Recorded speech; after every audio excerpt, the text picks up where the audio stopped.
Blessed are the poor in spirit. The kingdom of God belongs to them. Jesus was standing on a hill, and a huge crowd had gathered to hear him. Blessed are those who are sad. They will be comforted. Jesus was making a list, but it wasn't a kind of list that anyone had heard before.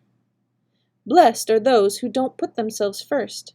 They will receive the whole world. Jesus was listing people who didn't have much, people who were sad, people who didn't use their strength to get their own way, people who tried to make peace when other people were fighting, and probably got punched right in the jaw because of it. Jesus was listening to people who usually end up at the back of the line. Not anymore, he said. In the kingdom of God, you will be the happiest of them all. Jesus was talking about God's kingdom, where God is in control, and it sounded like an upside-down world. If you've been sad, you'll be happy. If you've been last, you'll be first.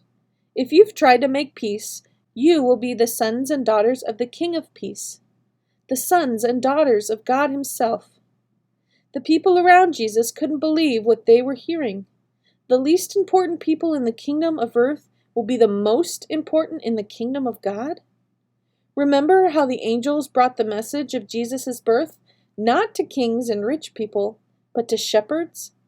Remember how Jesus was born not in a palace, but in a barn? Yep, God's kingdom is totally different from the kingdoms of earth, but Jesus wasn't finished. The law of Moses says not to kill people, he said, but I say hating someone in your heart is just as bad. What? Hating someone is as bad as killing them? The law says people who hurt you should be punished, but I say if someone hits you on the cheek, let them hit your other cheek too. If someone steals your shirt, give them your coat as well. What? Give my coat to someone who steals my shirt? The law says to love your neighbors, but I say you should love your enemies just as much. People got really confused. This guy is crazy, they said to each other. But Jesus wasn't crazy. Jesus was teaching them about a whole new way to live, a forever kind of life lived with God. You see, the old rules of Moses could only change what you did on the outside. They couldn't change who you were on the inside. I didn't come to make you do better things, Jesus said. I came to make you different people. I came to make you the kind of person that I am. And that kind of person doesn't need all of those rules.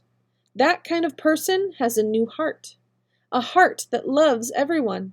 A heart that gives to everyone. A heart that puts other people first. Always. A heart like Jesus' heart. Come to me, all you who are tired, worn out, and weighed down by the rules. I'm not here to make you follow the rules. I'm here to make you a new person. Standing on a hill that day, preaching his Sermon on the Mount, Jesus invited everyone into a new kind of life, a life that wasn't about rules, but about relationship, a life that was about a relationship with Jesus that can change us from the inside out.